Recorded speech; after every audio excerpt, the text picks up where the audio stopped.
एकनाथ शिंदे यांनी महायुतीच्या विजयाची दोनच कारणे सांगितली आहेत। कोणती कारणे सांगितले ते पाहूया। नमस्कार, आपलं सर्वांचं राजमुद्रा न्यूज लाईव्ह मध्ये मनपूर्वक स्वागत। महायुतीने तब्बल 230 जागा जिंकल्या आहेत।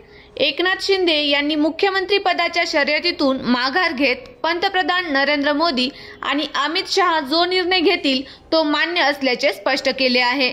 दरम्यान शिंदे यांनी महायुतीच्या विजयाची दोनच महत्त्वाची कारणे सांगितली आहेत। एकनाथ शिंदे म्हणाले, महायुतीच्या विजयात दोन गोष्टींचा महत्त्वाचा वाटा आहे। एक म्हणजे कल्याणकारी योजना आणि दुसरी म्हणजे आम्ही केलेली विकास कामे।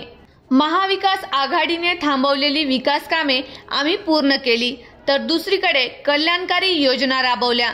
विकास कामे आणि कल्याणकारी योजना यांची आम्ही सांगड घातली। हा जनतेचाच विजय आहे। महायुतीच्या सर्वांनी निवडणुकीत प्रचंड काम केलं आहे। मी तर प्रचाराच्या काळात अवघ्या 2 ते 3 तास झोप घेत होतो।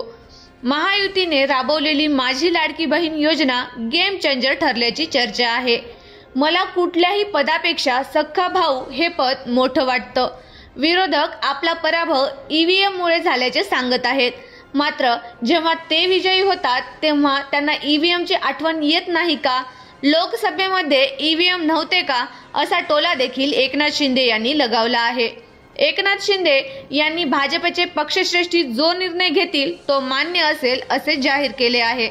त्यामुळे मुख्यमंत्री पदाबाबत भाजपच्या नेत्याला शिंदेंचा पाठिंबा असणार हे मात्र निश्चित। त्यामुळे देवेंद्र फडणवीस यांचे नाव निश्चित होण्याची शक्यता वर्तवली जात आहे। तुम्हाला काय वाटतं?